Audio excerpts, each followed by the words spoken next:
في شأن الحزب أطلق حزب العدالة والتنمية البوابة الإلكترونية الجديدة للحزب. الهدف تواصل أفضل وعرض أكثر لأنشطة ونقاشات وعمل الحزب وتنظيماته. البوابة الإلكترونية حلت محل الموقع الإلكتروني للحزب، وذلك تحت شعار إعلام حزبي فاعل مواطن مهني ومنفتح. ريبورتاج عبد الحفيظ المنور وعلاء الدين الحميني. بوابة جديدة أطلقها اليوم حزب العدالة والتنمية يهدف من خلالها تقوية الإعلام الحزبي والتواصل مع الجمهور الواسع بمحتوى متنوع باللغتين العربية والفرنسية. هذه البوابة الجديدة ستتيح للمتصفحين منطقة التخصص من حيث وجود 6 فضاءات.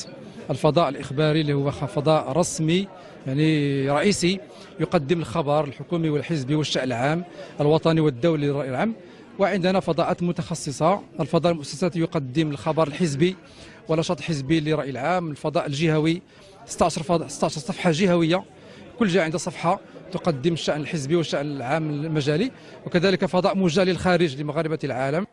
البوابة الجديدة تجديد لموقع الحزب الذي كان أطلق قبل 10 سنوات وتحمل شعار إعلام حزبي فاعل مواطن مهني ومنفتح.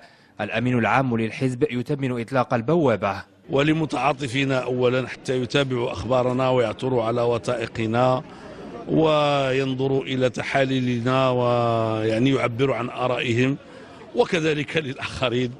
يعني قررنا إطلاق هذا الموقع الإلكتروني الجديد، والذي إن شاء الله الرحمن الرحيم سوف يكون كما لاحظتم من خلال التقديم جد متقدم، على الأقل قياسا بما هو موجود في الساحة.